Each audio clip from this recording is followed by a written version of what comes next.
Shalom bien-aimé, shalom peuple de Dieu, shalom serviteur, homme de Dieu, servant de Dieu.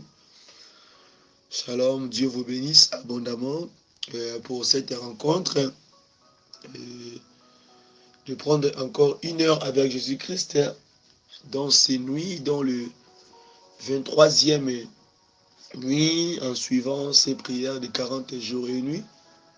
Donc par la grâce de Dieu, nous sommes là encore pour continuer encore cette œuvre que Dieu nous a enfin donnée, que Dieu nous a enfin donné, et de le faire et de marcher avec. C'est pour cela que j'ai béni Dieu à toute personne qui est là, qui a commencé à nous assister sur cet enseignement. Et là, sur le groupe, et puis toi qui es abonné, et dans les groupes, tu suis ces enseignements, du début jusqu'à là, donc Dieu te bénisse parce que tu es vraiment fidèle avec ton Dieu, tu n'as pas abandonné ce chemin, tu n'as pas abandonné ce voie, que Dieu vous bénisse. C'est pour cela, sans plus tarder, je bénis encore l'éternel Dieu pour cette prière, parce que c'est nous vivrons et nous voyons des grandes choses que Dieu est en train d'opérer et de faire. Donc, je m'excuse, nous sommes reconnaissants que les choses que Dieu est en train de révéler, ou bien de sa puissance parmi nous. Donc, nous sommes reconnaissants de cela. Sans plus tarder, vraiment, nous passons à la lecture de la parole de Dieu. On va d'abord commencer à lire dans le psaume, le chapitre 49, le verset 2 jusqu'à 6. Je lis au nom du Seigneur Jésus-Christ de Nazareth.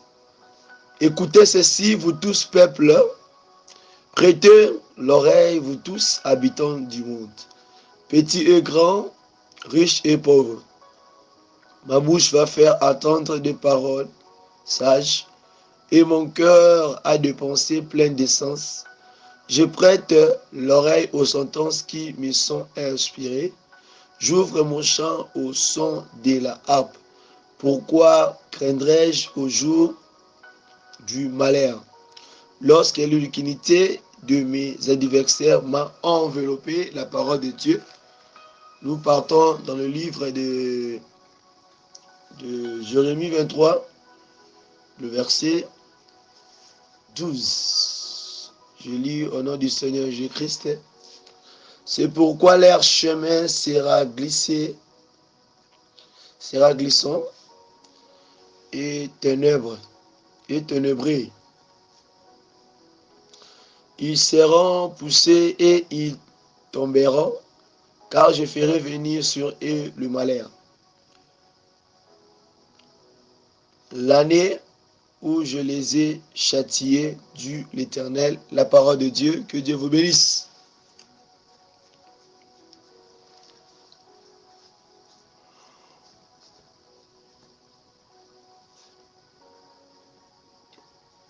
Je m'excuse, nous chercherons à ajouter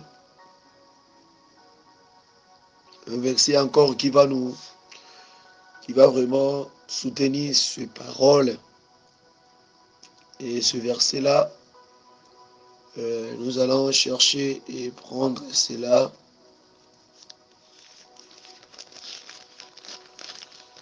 Donc nous devons chercher toujours dans le livre de Matthieu, afin de lire la parole de Dieu, comprendre qu'est-ce que Christ veut nous enseigner tel que nous sommes là et maintenant. Vraiment, c'est très essentiel, c'est très important.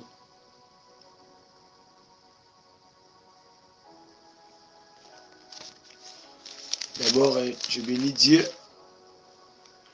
pour cette magnifique opportunité qu'il nous a accordée vraiment.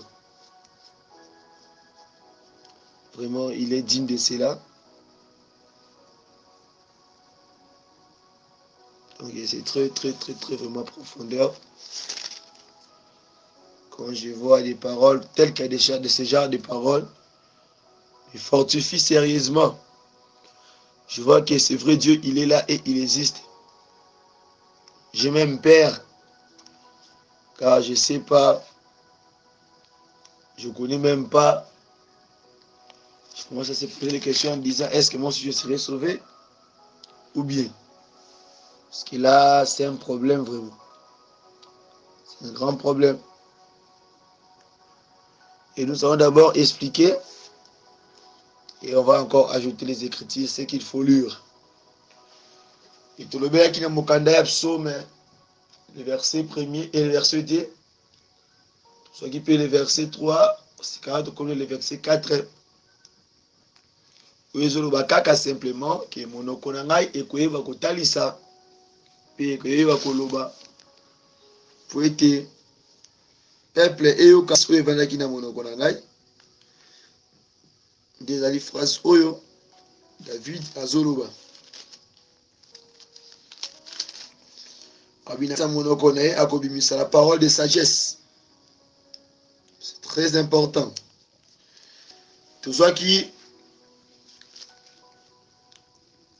grand thème na biso oyo ezali la miséricorde de Dieu sur son peuple. Mawana nzambe likolo ya peuple na ye. Puis tozwaki lokola interprétation ya message oyo lokola na soutien oyo ezalaki un peuple qui écoute la voix de Dieu. Libota oyo ezoyoka voix ya nzambe. Vraiment très important. C'est très très important. Tozwaki peuple wana, tozwaki verbe écouter wana, memaki yango lokola litoi. Et nalobelaki yango lokola litoi. Donc litoi wana, eza litoi na yo, eza litoi na ngai, oyokaka ntango nyonso maloba na nzambe, ntango ezolobela biso. Tala nzela bawumbu na ye, toyokaka yango.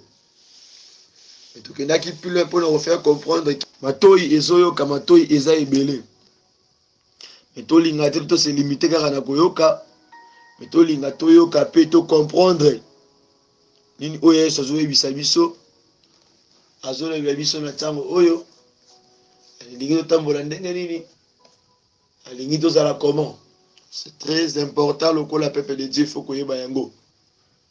Le peuple de Dieu ayoka parole de Dieu mingi, bateya ye mingi, amona mpe basala nzambe mingi, vraiment la vie na ye ayebi mpe mingi, ayekola mpe mingi. Toaza na connaissance moko eza dépassé. Donc yango ete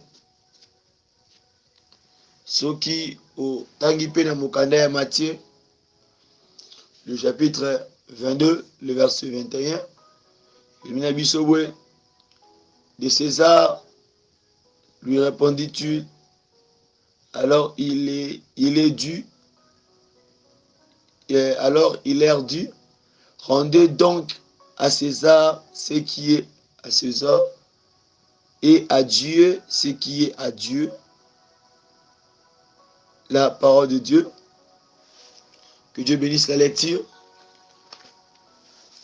Donc on est quand même pour comprendre la parole à l'élo dans vraiment parce que quand on nous regarde quelques minutes, quand on a la présence de Nzambe, selon parole à Poko Lilo. Et au Penza Mazola au Kanda Jérémie. Parole au Batali Sibiso dans mon Kanda Psaume. Ils ont parole où ils ont fait sangana vie. Je peux sangana paiement. Tout soit qui parole de sagesse, le la prophétie, le la parole de la connaissance, le la parole de la révélation, ainsi que le qu'on appelle la doctrine. Donc, cette parole-là de sagesse nous permet certainement de bien marcher, nous permet certainement de bien suivre Christ. Parce qu'il y a déjà ceux-là qui ont oublié qu'ils ne marchent plus selon la parole de Dieu. Et quand on voit la voix de Dieu, nous voyons la bouche de Dieu. Et on ne peut pas s'habituer à la bouche de Dieu. On ne peut pas s'adapter à la bouche de Dieu. La bouche de Dieu n'est pas comme ta propre bouche. La bouche de Dieu n'est pas comme la voix de toute une personne. Non. La bouche de Dieu a sa différence. Il parle dans les 4 formes, dans les 4 branches de l'évangile. Et quand il parle dans tous ces 4 branches, il parle enfin pour éclaircir, pour montrer les chemins. Donc c'est pour cela, dans ces nuits, ça pour ça vous rassurer que bisoke Zambe azobe la moto moko pour bisaete. Nanu esilité, il n'est pas encore trop tard. Motowana a continué koliki, a continué kobila et pas yaé. Parce que celui qui a été, celui qui est là et celui qui vient, il est là devant toi, il est là devant ta, il est là devant ta porte. Il suffit d'ouvrir. Et azali gosa porte na yo, azobete yango lokola liboso na liboso ya porte ya mwasi ya samaritaine. Donc Yesu Christ azali wana. Et pour continuer le message, et la parole que David a joué bisabiso, la parole monte, la parole monte, la parole normale. Mais cette parole-là, ils ont fait sa vie, ils ont mappé. Parce que la parole de Dieu, quand tu l'écoutes et quand tu comprends mieux, et tu reçois la vie. Mais quand tu ne le comprends pas et quand tu ne le mets pas en pratique, c'est la mort. Parce que celui qui désobéit à la parole de Dieu, il est puni. Il est puni automatiquement. Donc l'autre chose qu'on analyse, le point où est aliqué, les serviteurs, les chrétiens, tous les deux à la fois. Parce que ceux qui les obéissent, ils ont causé à quoi? Ils habitent à quoi? Tout le monde, dans le pays, sur l'Europe, tout le monde, il y a eu les inondations, tout le monde m'a belé, Panzani, Maïe, Mboule, Beti, Tempête, Télémi, Roger Salami, tout le monde, Maïe, Bemi, Mandan, Koumituka, le côté à moi, la carte m'a belé. Il y a eu des morts, il y a eu 1300 disparus dans déjà des pays et qui visitaient la tempête. Donc ce n'était pas facile pour les Israéliens. Lorsque ce que j'ai appris, ce que j'ai compris, que quand un peuple de Dieu ne parvient plus à écouter la voix de Dieu, il cherche la plaire dans sa propre vie. Il cherche la plaire dans sa famille. Il cherche la plaire dans son parcours. Il cherche la plaire dans l'œuvre qu'il est en train de faire. Donc, dans toutes ces choses-là, nous devons toujours être prudents. Parce que la voix de Dieu, le message n'a rien noté. Sur le message nango aux amodis. Pourquoi? Il parle dans plusieurs manières. Parce que c'est fait un moment que même dans Israël, tant qui va coûter la balle au cavoie en Zambie. Au Kolowana, si porte à rater. Dans mon colo OP, Zambie mega le bilabango. Si porte à avoir été. Donc cette voix, il y a quand même forme belé. Zambie colo bano que tika. Mais n'attend aux autres quand on le fait au Kende. Voix en Zambie c'est un temps et c'est une année pour nous comprendre yango. Et la carte m'a combat ici bisouette. So je viens au Canada Jérémie yango. Vous comprenez que bon tali sabiso li solo il y a basali pe ya libota na Nzambe. Balobi na biso na 12e verset, c'est pourquoi leur chemin sera glissant et ténébreux. Balobi ete nzela na bango ekozala moselu pour bayeba kokweyisama na kati ya molili, na kati ya force démoniaque. La a bazolobela bato nyonso oyo batambolaki hors la parole de Dieu. Bato nyonso oyo babebisaki la parole de Dieu. Bato oyo nyonso batengamaki na kati ya l'évangile. Bato oyo nyonso bakweyisamaki. Moto akomaki rétrogradé, moto abungaki nzela, bazolobela moto wana.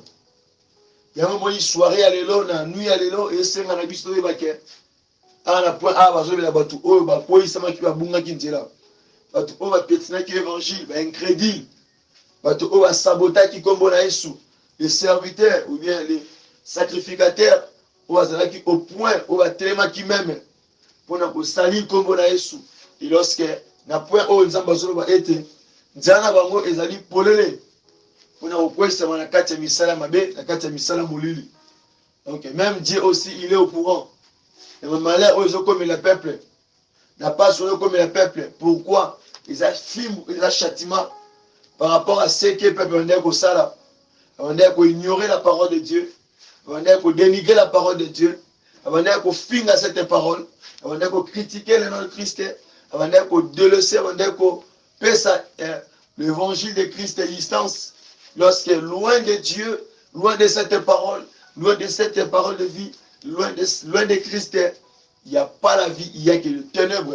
Il dit dans mon canap, Psaume 127, ça dit, ndako oyo ye moko Yesu Christo, soki ndako wana ya tongi yango te, soki muta tongi yango tonga se pamba. Qui veut dire quoi? Celui qui ne vit pas, celui qui ne marche pas dans la parole de Christ, moto wana vie ezali exposé. Pour son dans Jean 14, si vous gardez ma parole, soto bateli maloba na ye, yako vani samakati na biso, nyonso tokosenga ye, yako kisengo. Donc oh moto bateli siko parole na été, qui veut dire il y a la négativité.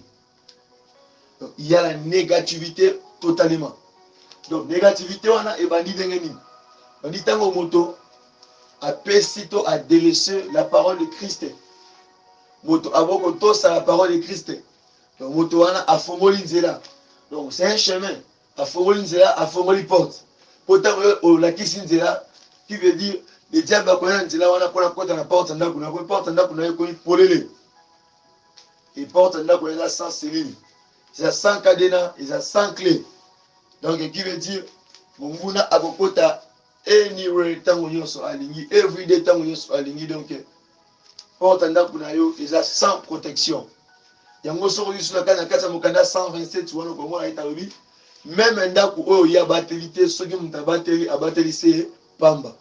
C'est très important parce que oyo le prophète Jérémie Zamba Zolo Banae, les conséquences, les choses qui devaient arriver, qui devaient toucher ces peuples, qui devaient affecter ces peuples. Donc quand un peuple marche loin de la parole de Dieu, ces peuples-là aussi, va apporter aux alliés le mauvais tempête. Va apporter même un vent comme un bel licolo, il y a marche naïe, licolo, bon naïe. Donc quand on s'allie dans Zambé, un chrétien a entendre la musique à la parole de Dieu, sa vie est en danger, sa vie est exposée. Parce que c'est cette parole qui nous permet aussi de bien racheter le temps parce que les jours sont mauvais. Sur cette parole, c'est là où se trouve notre nourriture. Et quand nous sommes loin de ces paroles, qui veut dire que nous ne mangeons pas bien. Et nous n'avons pas la force.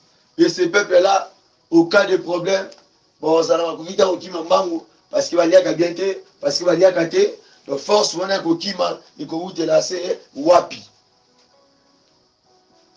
Donc, comprenez un paragraphe, et on peut s'habiller maïle, on peut s'habiller sagesse.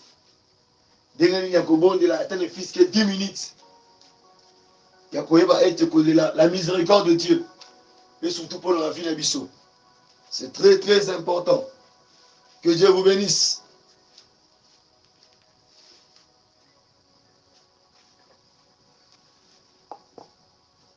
Lorsque, quand on a la 4 phrase que je vais c'est pourquoi leur chemin sera glissant et ténébreux. Ils seront poussés et ils tomberont quand je ferai venir sur eux les malheurs. L'année où je les ai châtiés du l'Éternel. Narotanga verset Oyo, c'est que je comprends que Zambe ava beta mutu, ton Zambe ava châtier mutu, aïba ko avertir mutu. Faut comprendre. Donc Zambe aïba ko avertir mutu. Aïba ko ebisa mutu avant mabe komela mutu. Mais sauf que mutu yemoko, on remonte que ignorance peut-être parfois saboter naïe. Mais quand la réalité comme il a mutu, c'est là où tout le monde dit que mutu a zonga la conscience naïe. Parce que tant ce peuple, bah moi si on a commetté qui m'avait, bah ménier, là scribe, là pharisien, liboso na Jésus Christ. Selon eux, selon leurs propres pensées, leurs propres idées, bah moi qui le colle moi si on a des azaki na faute. Moi si on a des akoi isamaki. Moi si on a des azaki na péché. Moi si on a des azaki na erreur. Là le bien était si cette année, si cette époque, on a qu'il y a des hommes, des femmes, des serviteurs qui jugent dans l'apparence. On va aller tromper dans la grâce. On va être. Ce n'est pas dit que ceux qui me disent reste à Pembe, me disent soulier à Pembe, Moutanzana Bible Moulin Roboko, et Moutouana Atabaroba Milaï, moto wana aza na français bena monoko anglais bena monoko moto wana bomoni eke azoteya aza wana bomoni eke soki atelemi ya kobondela moto akompare moto akotelema naye aza te c'est dit que moto wana il vit ou bien il marche à la sainteté. Non, la sainteté ekomamaka te na elateli ya motu. La sainteté ezali secret ya motu na nzambe. Koma eloko wana, la sainteté ezali secret ya motu na nzambe. Donc ces secrets là ils ont consisté kaka bato o mibale, donc en privé. Donc dans les secrets, la sainteté c'est la secret, c'est le secret plutôt, je m'excuse. Oyo ezotalisa sekile ya bato mibale. Parce que vie dans la sainteté, il y a un chemin na yo vers le royaume des cieux. Parce que tant que vie dans la sainteté qui veut dire le chemin wana il y a la vérité. Et maintenant la carte de la vérité wana et qu'on permettre au kende dans le royaume des cieux. Parce que la sainteté est allée le kola traitement na yo, le kola interview na yo, le kola oza ko entretenir yo na maître na yo. Et talika kabili bale, ozala un peuple de Dieu, ozala un serviteur, mais dans la sainteté, ils ont un secret. Il y a un secret à deux où il y a deux personnes vraiment. Et dans le secret, voilà, tout le monde dit, quand la femme, au fragant de lit, le peuple, les pharisiens et autres personnes qui dans le groupe, voilà, ils ont cherché que Dieu, Christ, agit par rapport na acte au moins si on a commetaki, na faute au moins si on a asalaki. Et selon eux, surtout selon les hommes, ils pensaient de recevoir quelque chose venant de Dieu. Et automatiquement, on a vu quoi? Automatiquement, on a réalisé que quand les peuples ont insisté de comprendre ou de savoir, de en vouloir encore que Christ agisse. Donc, si je comprends bien que pour que Christ puisse châtier son peuple, il donne d'abord le temps. Parce que selon les versets ici, c'est ce que selon l'année que Dieu les a châtiés. Donc il y avait l'année qui a été précise, qui a été annoncée avant que le malheur ait comme le peuple. Voilà. Donc même ce peuple, quand on va y aller moi si libosa Christ, le fait qu'il va se présenter moi si on n'est pas Christ, donc on va dire qu'on juge d'abord moi si on. Et tant que vous jugez, tant que vous condamnez, tant que vous sambisez, l'œil de Christ, les oreilles de Christ, ils ont pour la koyoka. Lorsque Dieu écoute aussi la prière de tout le monde, Dieu voit aussi les cris de tout le monde. Mais sauf qu'il y a une différence. Na kati ba cri wana nyonso, azwe ba koyoka ba o bazo senga dans l'intérêt, ba o bazo senga ba to saite, azwe ba koyoka. Parmi tous ces voix là, au moins que Dieu a son coupé sa biso de temps. Et cet état nous permet de se repentir. Cet état nous permet aussi de bien connaître les chemins, de bien réaliser que non.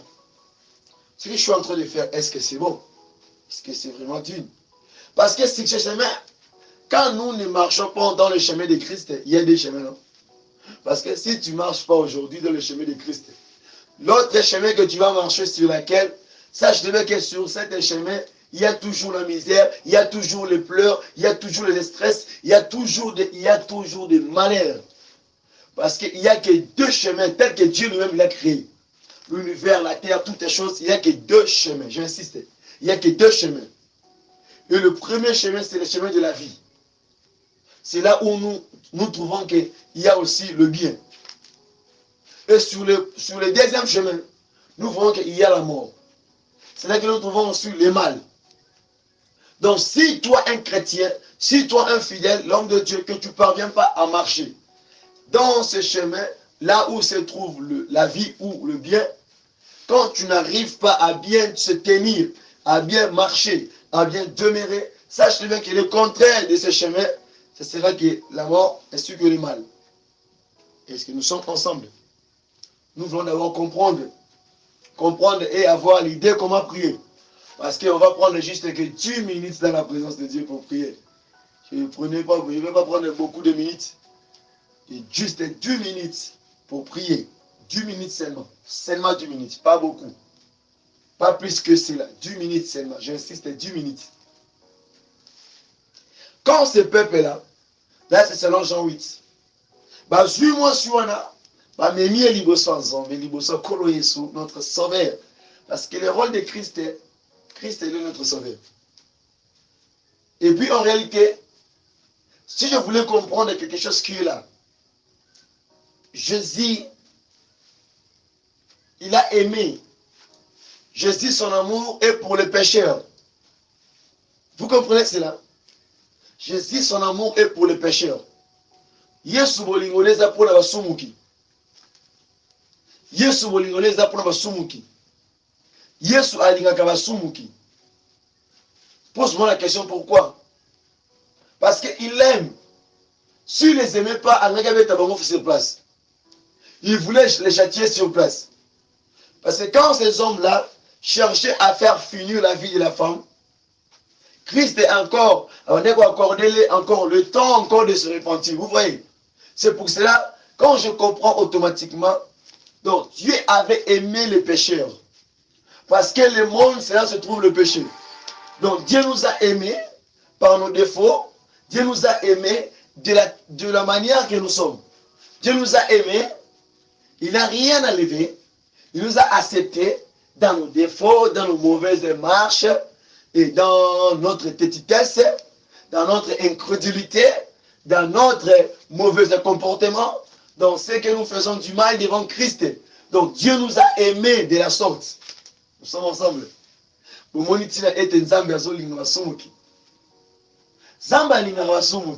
Yes. Si atindaki soki Christ ayaki na mokili oyo ayaki pour sauver ceux-là qui ne croient pas la parole de Dieu, ceux-là qui ne vivent pas, qui ne suivent pas son chemin. C'est pour cela vous verrez que bien Dieu il avait aimé le monde. Donc dans ce monde il y avait les gens qui ne vivaient pas bon, qui ne marchaient pas bon, qui suivaient leurs coutumes, qui faisaient leurs traditions. Mais Christ a aimé toujours le monde avec tous ses défauts. Alors voilà, il y a le côté, tout se comprendre. Alors voilà, il est là côté, et là côté. J'insiste, et là côté que Christ a le voilà qui jamais. À ce portail qui m'occupe, oh, le lengue est allé là. Namabe, penama, l'amour. Mais ce que Dieu n'aime pas à l'homme, c'est quoi? C'est le péché. Il t'aime l'homme pécheur parce que tu avais perdu, tu t'es perdu, tu as commis de mal, tu as fait des crimes devant lui, tu l'as désobéi. Même désobéissance, Christ est aligné au Karabongo. Mais c'est le péché. Le péché, le fait de pratiquer, c'est là que Christ n'aime pas. C'est pour cela que Dieu il était venu pour les injustes. Yo mutunyo sona kati mabe so yaki pona yo. L'époque où on a né, on a joué au Christ yaki pona yo. Et puis tant maye wana a condamné oté à sambisi oté, à boaki oté, à dénoncer oté. Il te connaît mieux que moi. C'est pour cela tant on va wana va présenter, va telemisi moi sur wana éditeur. Va komi ko sambisa, va komi ko loba, va komi ko critiquer. Christ a d'ailleurs commandé la serre. C'est comme ça non ka monter mais il l'écoute. Il y a autre chose qui arrive dans le vie du peuple. Autres diront que Dieu n'est plus là, Dieu nous a abandonnés. Non, Dieu n'abandonne jamais personne. Sauf que Dieu a un temps oyo. Ayebi o yemo kota ngokota asana vie na yo. Na yo na ngato za surpris.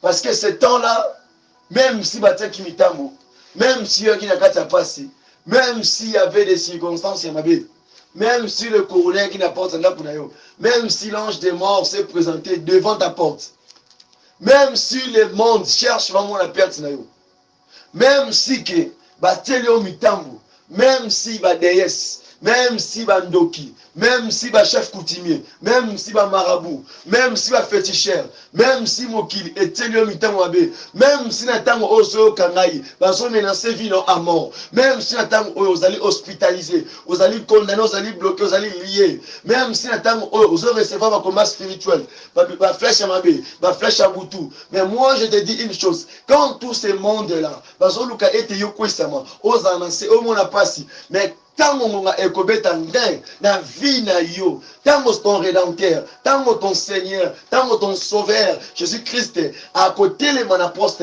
pour abikisa yo, même tous ces gens-là, toute la foule-là, moko la moko ko pakatamba okima. Je pensais que tu pourrais acclamer pour la gloire de Jésus.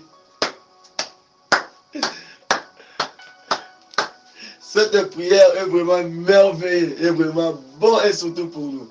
Que Dieu bénisse sa parole. Tala, yengi saka bango bon paratambango. Kaka ndenge boza ko akize ngai.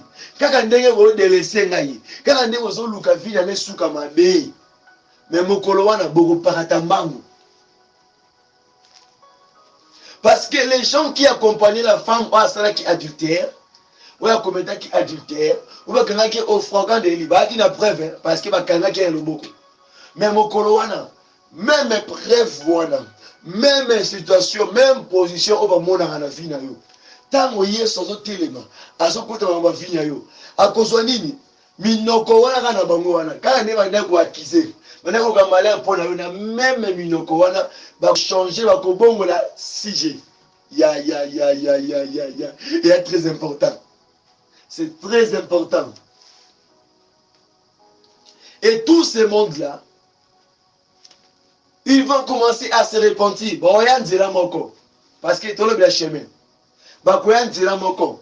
Na nzela moko na bakoya 1000. Yes. On a cela 191. Bakoya 10 000. Basangani basali 11 000. Baya nzela moko. Mais sur ce chemin-là, selon la parole de Dieu, tango bakoya, tango bakobelema, babosani ete, moto oya zano elongo. Oya zo tambwisa yo. Na nzela wana akotia mazwiti. Oui, mazwiti. Tango atie mazwiti na sena sima, soki oyemba ngo nyati yango okoglise kokweya. Opanse patala muntu na se. Ndena mokolo wana bayaki 11 000. Po baluka fe ya vi na yo. Po baluka vi na yo esuka wana, vi na yo ebeba wana. Mais mokolo wana, il y avait un homme.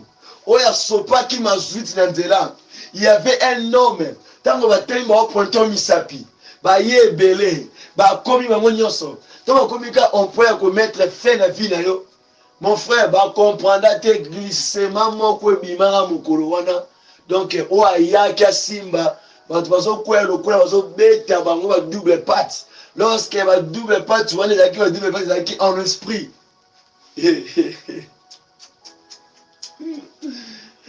Chemin na bango kozala glissant. Yebisa bango kozala glissant. Bazo simba lelo oyo parce que nzambe na pesa bango tango se repentir. Mais ceux qui bazo ko se repentir, tango ane okoka. Kaka même nduki o babetaka yo. Même mitambu o batela kayo. Même barrière o batela kayo. Mokolo wa ba otala malamu. Barrière wana comme barrière à papier. Mitambu wana comme makasa ya okauka. Donc qui veut dire ekozana et fête na kati ya vie na yo. Et cet jour-là, quand Christ a ouvert sa bouche, chacun d'eux, namoni malamu, basimba motote. Christ a tellement quitté son fimbo, abeta, aganga, non. La Bible dit, et la Bible nous prononce, la conscience, et bien, kolobela moko na moko, que yos tambola abwe. Yo zala boye, yo zongisa boye. Nde mokolo wana, tango baye 11 000 basimba yo. Conscience na bango. Ekoyebisa bango. Moto o bolingi bo toucher. Oui, te kezali intouchable. Basimba kaete. Ba toucha kaete. Pourquoi? Why?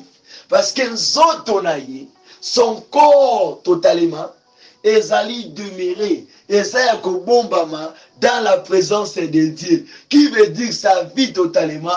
Ceux qui ont aussi mbaye au kokate. Pourquoi? Bon moya mutuwana ami pesa na kosimba mosala nzambe. Ami pesa de marcher dans la parole de Dieu. Ami pesa kotambola na kati ya volonté ya nzambe. Donc mutuwana tant que yo simbaye, tant que simbi Yesu. Malgré ma faille na ye, malgré ma bolembolembu na ye, ma faiblesse na ye, mais mutuana abombama abatama. Ta soki nzamba teli patana kembo na vie na yo. Yana tenema monte luke telema. Ata etelemi na mukile jingi yango. Mais na ndaku na yo, na vie na yo.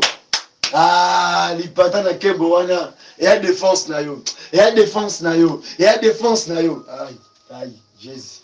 Dieu est merveilleux. Dieu est merveilleux. Cette nuit est pour toi. Cette nuit-là est pour toi. Il est pour toi. Il est pour toi. Je déclare que, comme le ciel a ouvert la nuit à l'élo, et Zoyoka, alors bien, il m'a donné le pouvoir de tout ce que je parlerai, de tout ce que je déclarerai dans ta vie, sur ton parcours, dans l'ikolo, penase, on a kolo banase, il y a un fond likolo, et fond be anase, il y a un osera été. Porte nyons e kanama ki ya vie na yo. Oh, comme que Dieu avait placé du bonheur, de la joie, de bonnes choses, de la restauration, des succès, des guérisons, de la prospérité, de paix, de réjouissement dans l'abondance, de réjouissement dans la joie, dans l'amour de Dieu. Et toutes tes portes là, tout autour, il y a un mètre, il y a 1 mètre, il y a 1 kilomètre, il y a Singa. Je dirais ceci, cette lien, cette chaîne-là, ce soir, ils allaient détruire, na kombo ya nani, na kombo na Yesu. Porte wanezo fonga bana vie na yo. Il faut mona loboko na Nzambe, c'est le temps. Quand ces gens, Christ agisse dit, et automatiquement, conscience ya moko na moko zonga na place. Conscience. La conscience. Ces gens-là vont combattre vie na yo, vont menacer vie na yo lelo oyo. Parce que conscience n'a pas la place. Mon colo conscience n'a pas la place. Bakomona ke moto oya batami, moto oya bombami, moto oya simbami pa ya Yesu. C'est impossible de toucher. Parce que bazana nous aveuglé. Bazana kati ya bomona te. Tout ça vous comprendre. Ya, Dieu est merveilleux. Dieu est merveilleux. Dis à ton voisin, Dieu est merveilleux. Il est merveilleux. Donc, on a expliqué les deux volets. Par rapport à malheur aux okomela, ils ont comme un chemin à balanzam bébélé, et puis il y a sali mingi. Malheur ils ont comme un pona batu ope, ba pesa qui la parole de Dieu mu Congo. Mais pour la moto oyo, à sa côté la parole de Dieu, malheur wana eko simba ne banguna na ye. Parce que durant ces malheurs-là, Dieu appelle ça à kabanguna na biso temps. Parce que tant que maltraité yo, baoluka ete omona pasi osuka mabe, Dieu appelle ça longtemps. Parce que tant que yo la vie na zo kufa te, ba tami temps bozo kuya te, c'est appelle ce temps. C'est tout un temps que ça bozo pesa, c'est tout un temps. Et ce temps-là précisément, ils ont comme mémabiso directement à l'image de savoir et de connaître que c'est le chemin où ils ont embêté. Maramo ils ont embêté. Ça c'est du diable. Et tant que nous avons télémaki la vie à moi sur là, kaka nde ba yaki, kaka nde ba memaki, parfois ba kotia pression, ba fingi, ba critiquer, ba menacer vie na yo. Mais tant que intervention c'est au côté de la vie na yo, kaka même batuana. Ba kotika, ba kolongwa, kutu muto simba ka bango te. Eh maman, prière combat kutu sala wana mukulango, et vous allez fêter. Pour mon colonel la présence, donc même pas présence. Maloba, liloba na moko ya pamba. Tout le monde a mort sur la poste. Et pour nous simba ati, pour nous toucher ati. Donc pour na bato mabe siko za ndengeni. Parce que un jour na kati ya Égypte, et ton nzamba za ko s'adresser pas Pharaon. Azolo mais la Pharaon. Pour ça nzamba za kini. Zaki que Pharaon a soumis dans la parole de Dieu. C'est que Pharaon a comprendre la voix de Dieu. Pharaon a understand our Savior. Donc, c'est qui n'a pas ça, Pharaon a comprendre, penser, aïeba été, qu'est-ce que son créateur a so désiré? Mais malgré gré, et puis mbonge, maladie, makila, toutes ces choses-là, j'étais comme un serpent, mais il va serpent. Dans toutes ces choses-là, Dieu voulait que Pharaon et ses hommes se répandent. Se répandent et se convertir directement. Qu'ils soient directement soumis. Mais Pharaon avec ses hommes, surtout lui-même, il a cherché, de chercher encore la mort. De cela que Dieu a choisi. Bien aimé, toutes les personnes qui cherchent à détruire la bonne sémence que Dieu a placée dans ta vie, c'est comme si pour la vie Kosimba eloko o nzambe apesi, kosimba eloko nzambe a ordonné, c'est comme si la propre fait na moko. Donc mutu ami chumu na libulu oya komikunda ye moko. Yango la phrase dans le baramigi. C'est très important. Quand Pharaon a landi, on voit qu'il y a un chemin. Pharaon a landa qui chemin dans Israël. Pourquoi atala ki même pas na bango? Il a vu que batambola ki awa. Alandi yango lokola détecteur. Alandi bapa ya moko na moko jusqu'au point qu'il a retrouvé l'air pas. Et à Monique eta bango na kuna musika. Pourquoi alanda ki bapa na bango? C'est comme aussi nous. Ceux qui l'ingité que tous se retrouver dans faux chemin. Tous se retrouver dans chemin ténébreux. Dans chemin on est mabé. Dans chemin on est pas si à malheur. Surtout l'ingité que tout le monde dans chemin il faut tout l'anda pas enani et Jésus Christ. Nous marchons selon les pas de Christ.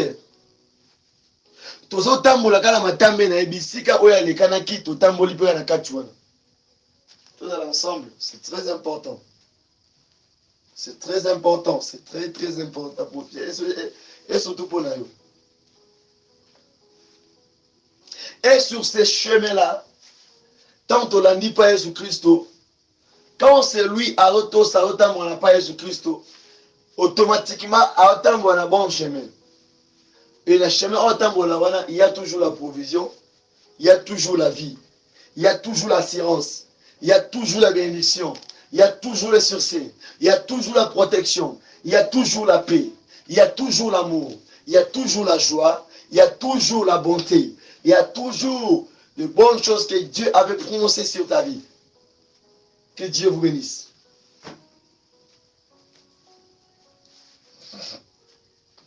Je m'excuse. Ole Pharaon soukanewana a commis tout prêt pour le Simba peuple d'Israël. Tout le monde était. Nzambe a provoqué tourbillon encore wana.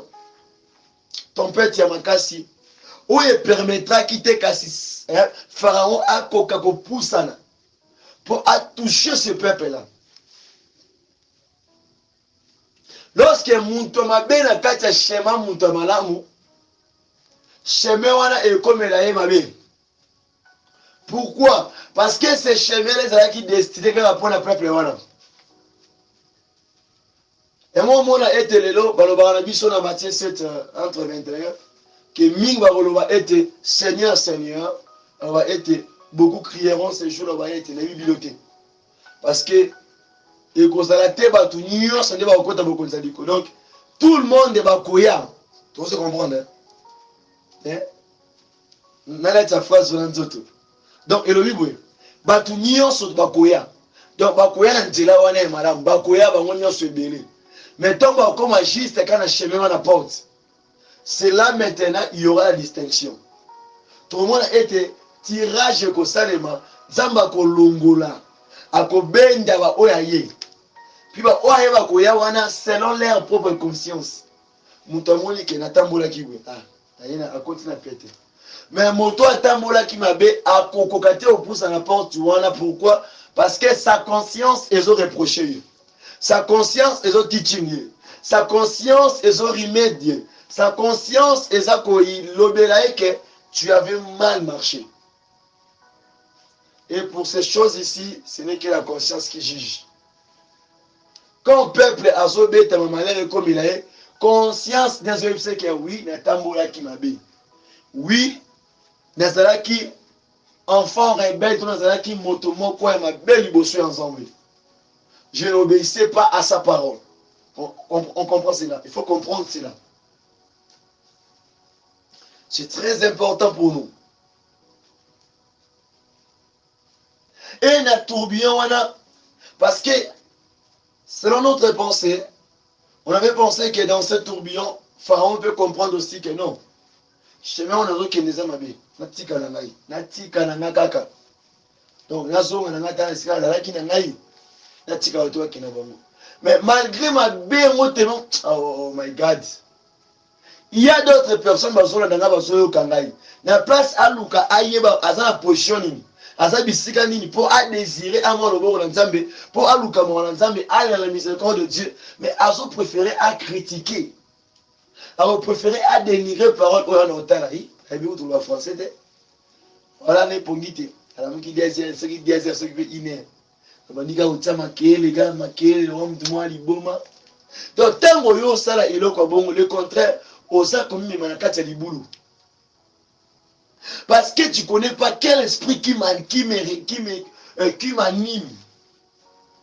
Enfin que na se tenir boy. Ta bien aimé azoka pongi na misu. Pongi zo betanga na misu na malili. Mais pourquoi on a été? Parce que ma conscience me reproche de quelque chose. Qu'il y a un temps que j'avais fixé. Que je dois me mettre au rendez-vous avec celui qui m'a envoyé.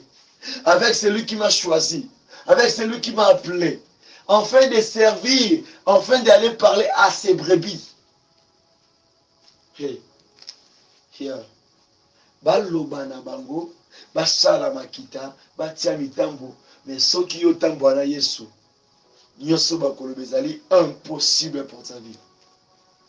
Impossible. Impossible pour ta vie. Parce que ta vie est si maman et bon maman. Tant que tu as au contredit, au bébé, ça c'est qui a été dit de Dieu. Au milieu de la malheur. Au milieu de la malheur sérieux. Au milieu de la boulot sans le savoir. Parce que on a la faveur pour cela. Au commet ta malicon. Mais je te conseillerais, quand tu vois des tourbillons pareils, cherche à te repentir. Cherche à te repentir. Quand tu vois les inondations, les tempêtes, la pluie, toutes ces choses-là, des trucs moquini. Ne cherche pas à juger ou bien à condamner. Mais cherche plutôt à te remettre, à confesser. De vouloir la main de Dieu. De vouloir la main de Dieu, c'est très important. Très important.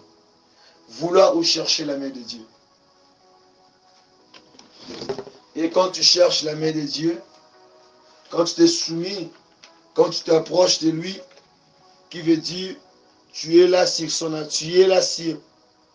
abri, qui veut dire que personne ne peut te toucher, personne qui peut te faire du mal, parce que tu es approché à Christ. Malgré ton pharaon, moni ou tempête yabongo, à moni ou pépetelemi, à moni même il y avait la complication. Ou la son massima à se repentir.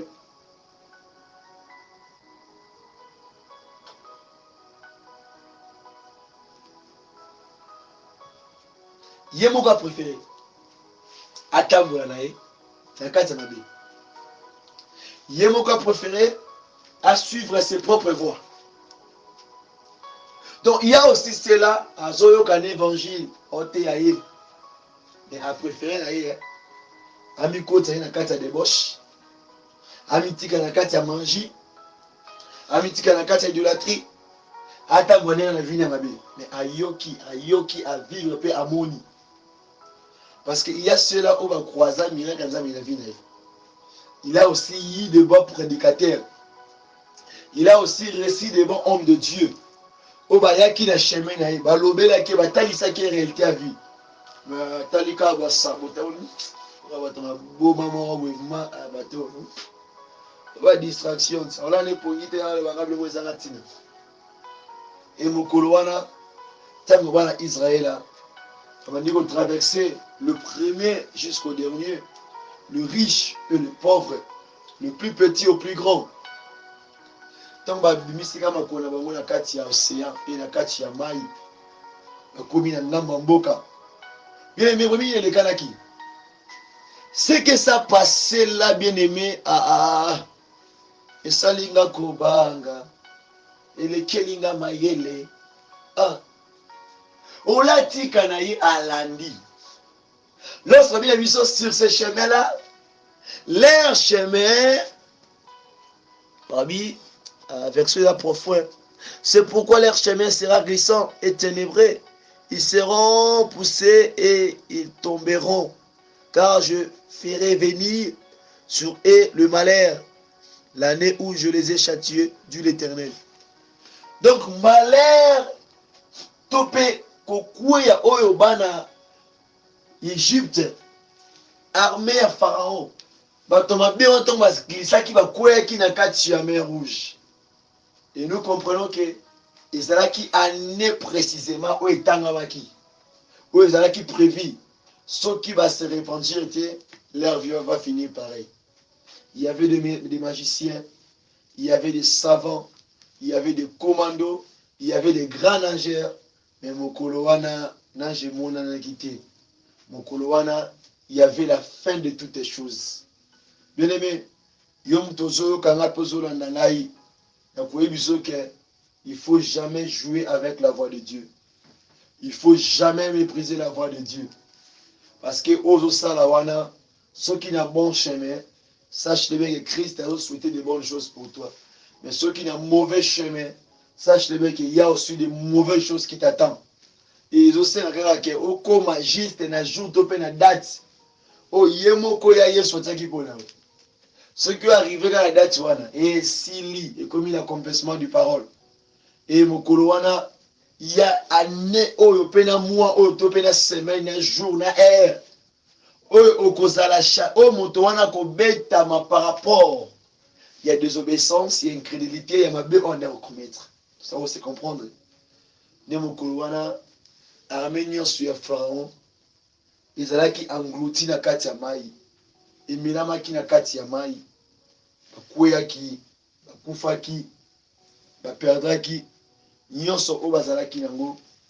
Je voulais te parler que nzela ya Yesu, chemin ya Yesu, kotosa kolanda voie na ye, ce n'est pas l'habitude, ce n'est pas vraiment facile. C'est très important. Yom Toyoki, Banda Sika Awa, qu'on s'est préparé. Banda Sika Awa, qu'on a la souple. Parce que Oye Koya Lobby, tu es bien noté. Dès a expliqué le langage. Où ils allaient ce qui est de César et de César. Donc, Moto Otam Bonakata Mabe, Yepe Agobuga Mabe. Il y a un langage simple. Donc, oh, nous sommes dans la B, oh, nous devons commettre. Na tango, oh, n'époque, oh, na année, oh, na génération, oh. Il y a un moto, à kobuka, tope, à récolter, car ma B, oh, ya zo semé. Il y a un ce qui est de César et de César. Oui, ils ont la mokili, sous la mokili. Mais celui qui fait ce qui est de Dieu, il va aussi récolter les choses de l'esprit, les fruits de l'esprit. Vivement comme meilleur, vivement comme parfait. Parce que, asa kotambola, na katia bolamu, na katia ko accomplir l'œuvre de son père. Mais, moto otambola, alinga bébisa l'œuvre de son père, moto a osala frapper, osala châtier, foyer barayango. C'est très important. Donc, toutes ces choses-là, ce que je parlais ici, ce que je dis ici, j'avais bien dit, Dieu a aimé les pécheurs. Christ a été venu pour les pécheurs. Christ a été pour la batomabe. Alinga ki batomabe, alinga ki batomasumu anti la tango oyo. Parce qu'il y a encore le temps de se repentir. Il y a encore le temps d'y arranger. Il n'est pas encore trop tard. Il n'est pas encore perdu. Donc c'est le temps et c'est le moment. Et c'est pour cela, dans ces moments, pendant que tu as écouté cette parole, je dirais que Dieu bénisse d'abord cette parole. Et parce qu'il est digne de cela, Dieu bénisse sa parole, parce qu'il est digne de cela. Et que Dieu vous bénisse autant, et même plus que vos pensées. Nous voulons y entrer dans la prière. Je donne que le fils que 10 minutes. Et pendant la journée, vous avez au moins 50 minutes à prier. 50 minutes, c'est trop. Donc c'est beaucoup pour vous. Et dans ces prières de 40 jours de jeûne d'abnégation, donc vous avez au moins beaucoup de minutes où vous pouvez même prier au-delà de 50 minutes, au-delà de 1 minute, de 1 heure du temps. Donc nous voulons prier. Et la prière que vous allez faire, c'est demander juste que la miséricorde de Dieu dans votre vie. Regardez votre marche. Comment est-ce que vous avez marché? Comment est-ce que vous avez commis autre chose? Est-ce que autant qui malamu? Est-ce que vous samaki? Est-ce que chemin oyoponi et chemin malamu? C'est pour cela nous allons prier et entrer dans la présence de Dieu. Tout est mis ensemble et attendre où vraiment tout est pas naïe. Aya babiso na présence na ayo que la biso mawa. Attends la faute na biso te. Tout c'est dans la miséricorde de Dieu. Yom to loma ki na voix nzambe. Banda ko bondela, banda ko ila nzambe, banda ko yebisa ye. Ozo bondela bisike zomi na kombo na Yesu Mesia. Fongola monoko na yo, lift your voice. Speak your voice.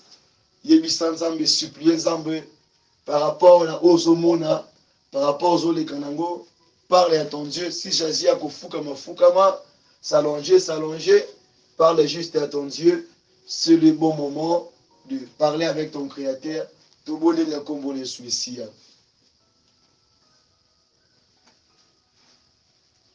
Yahweh na kombo na Yesu Kristo. Yo zali Nzambe ya tango nyonso. Nzambe oyo makoki na ye ezanga suka. Makoki na ye ezanga ndelo. Papa na kembo, papa na nguya. Papa soki na ngape na zongi na ye pai na yo, papa. Eza pona ko comprendre te pona ko sosola ete. Papa yo zali Nzambe, yo bongani te. Yo tikali mokonzi ya bakonzi. Yo za ya solo libanga na talo. Yo nde ya solo makasi na ngai elonga na nga Seigneur. Papa, namoni ba faille, namoni ba défaut na ngai. Namoni ba défaut ba faute na nga Seigneur papa. Et tu ndinga tope ememi nga Yahweh. Na tango oyo Yahweh na ya lisusu na présence na yo. Na ya lisusu na makolo na yo kolobela yo Yahweh. Papa, aie pitié de moi. Papa, pardonnez-moi likolo ya incrédulité nyonso. Likolo ya ignorance nyonso oyo yataki nga nzoto Seigneur. Parce que tu dis que mon peuple est détruit parce qu'il lui manque la connaissance, Seigneur. Parfois, on a besoin de connaissance na yo. Na longwa qui na connaissance na yo. Na longwa qui ta parole, Seigneur. Et j'ai suivi mes propres voies, Seigneur.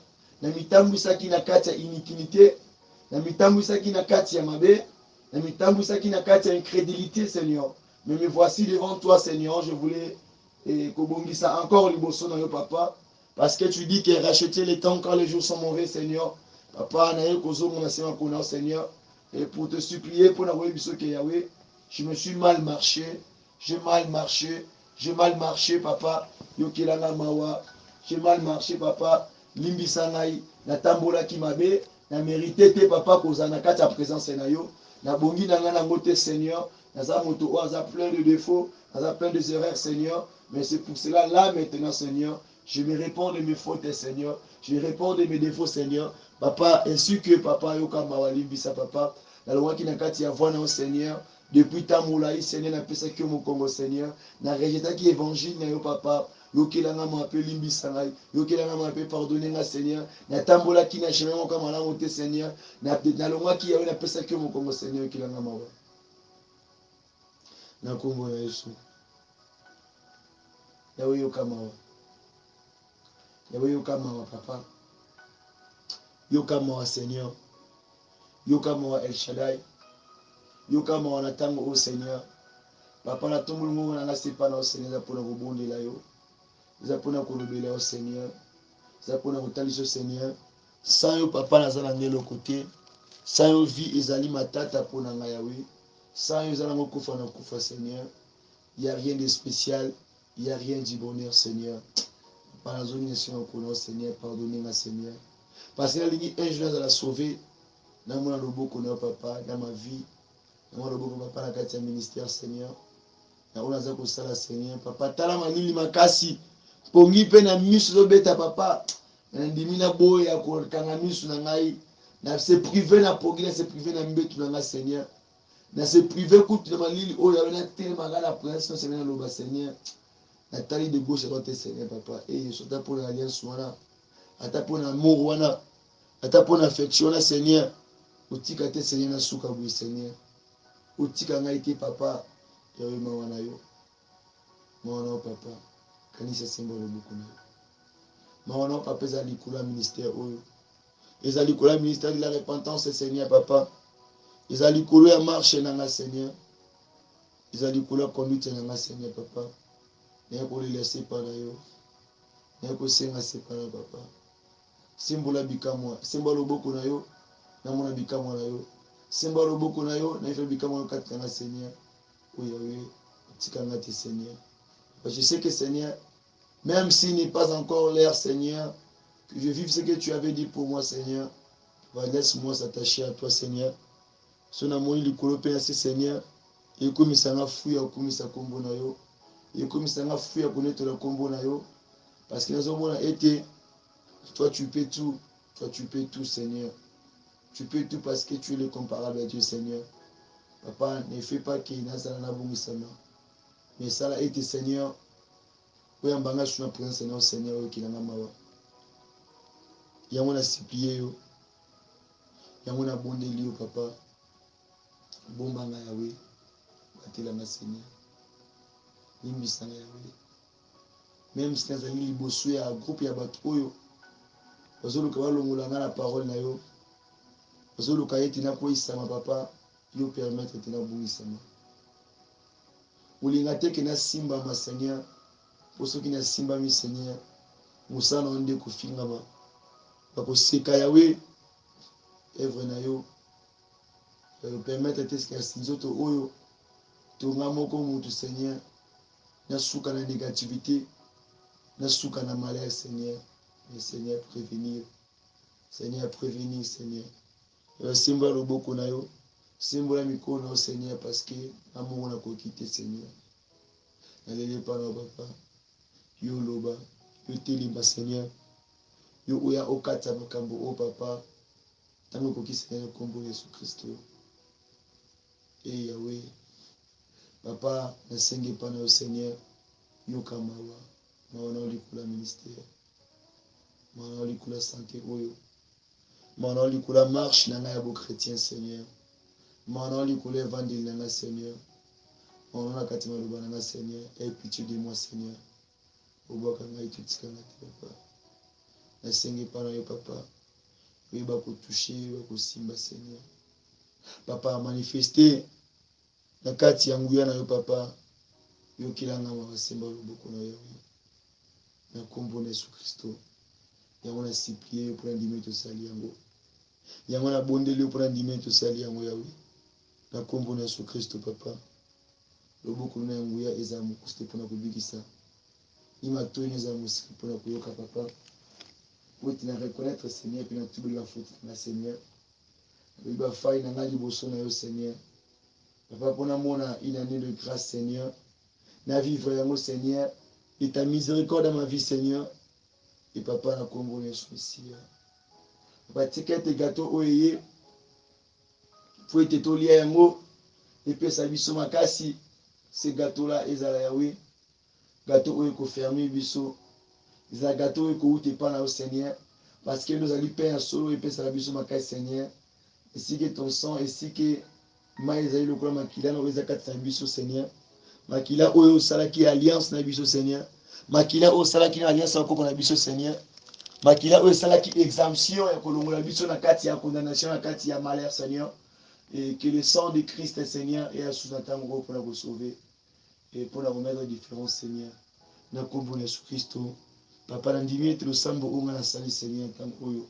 Oyo kinga epe exaucer. Oyo sali Seigneur. Yango wana soit le kumpe masanjoli. Lokola yo moko zali le parfait conseiller, le parfait juge Seigneur.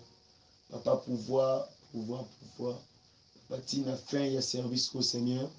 Continue à pouvoir. Otika ngaiti olongola ngate Seigneur. Shimba nga batela na shimba nga bomba na Seigneur. La kombo Yesu Messia. Au nom de Jésus-Christ. Je crois c'est là que tu l'as fait. Je crois c'est là que tu l'as exécuté, tu l'as accompli. Et tu as touché même ceux-là au Abunga Kinzela. Et tu les as ramenés. Pas moi quoi malamu. Na kombo les soucis. Vous avez compris le Saint-Dieu. Vous avez bien souhaité. Et na kondima lolenge bondeli. Selon la parole de Dieu. Et juste cette fois que Yesu, notre sauveur, notre créateur, il a pourvu. Il a tout fait. Il y a le bondeli. Même manière au Lukinzambe. C'est quand Nzambe wana mawanae miséricorde nae ekota na ndako na yo na santé na affaire na yo soko sala ayoka mapia limbisa na kombo la Suecia tolobi lisusu. Merci Seigneur Jésus-Christ. Amen, amen. Gloire à Dieu, que Dieu vous bénisse dans sa présence. Vous l'amour qui bien parce que vous tambola qui malamo tango kati pongi na butu vous l'amour qui bien. Et nini o monaki namoni kenza mabateli ya elingi yo vraiment mbazana bino. Merci pour bandeko nyonso ozo continuer kosupporter kosoutenir biso na nzela badata na nzela bacrédit na nzela kozala tout le temps en ligne. Merci pour la aide na bino parce que nga otila mafuta bino moto afuta bino ezaka Yesu Kristo oyo aza likolo inde aza amesure na makoki ya kofungola nyonso oyo ekangamaki ata mpo na vi na yo ata na pokwa lelo likolo ya mafuta oyo nzambe atia na motu na ye likolo alliance asalaki na nzambe na ye. Dieu a la capacité à répondre à la question de bino nyonso oyo boaborde mpa na ye oyo boyebisie mpe ayoki yango na kombo na Yesu. Je vous demande juste de aimer ma chaîne et de partager ces messages, ainsi que de vous abonner sur ma chaîne Ministère de la Repentance TV, Ministry of Repentance.